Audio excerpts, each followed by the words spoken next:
ngira ngo nyakubahwa perezida wa Repubulika Paul Kagame twari dutegereje akaba ahageze muri aka kanya rero ngira ngo reka twerekeze kuri stade Amahoro turebe uko iki gikorwa cyateguwe. RBA iri kumwe nawe. Ngira ngo rero urabibona umunsi n'uyu nguyu, umunsi n'uyu twari dutegereje nk'abanyarwanda.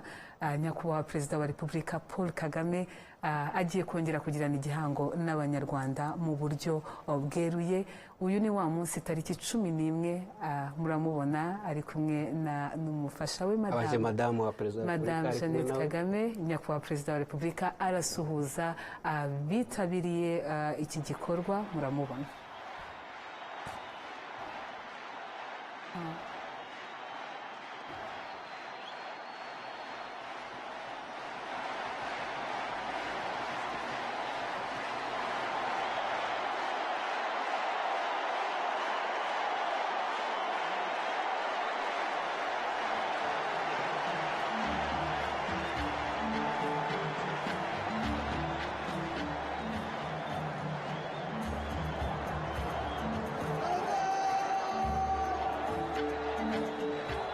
Ngira ngo ibyishimo murabyumva, bati ni wowe, barabimubwiye mu gihe yiyamamazaga.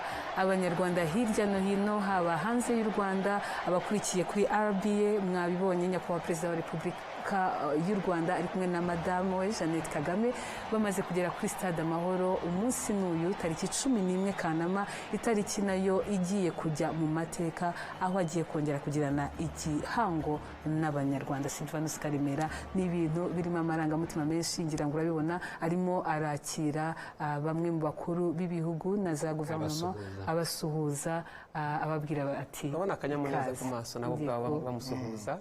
Urabona akanyamuneza ku baturage bavuga bati ni wowe, ni wowe, ni wowe. Ubonye ko stade mu by'ukuri ibintu bihinduye isura, umugani wa Dive ati ibintu bihinduye isura. arasuhuza umwami Muswati no madamu we.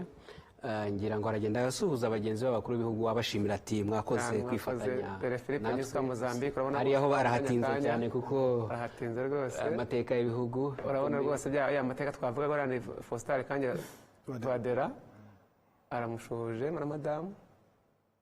Ariko kandi nk'uko ubibonye yakomeje no gusuhuza abanyarwanda.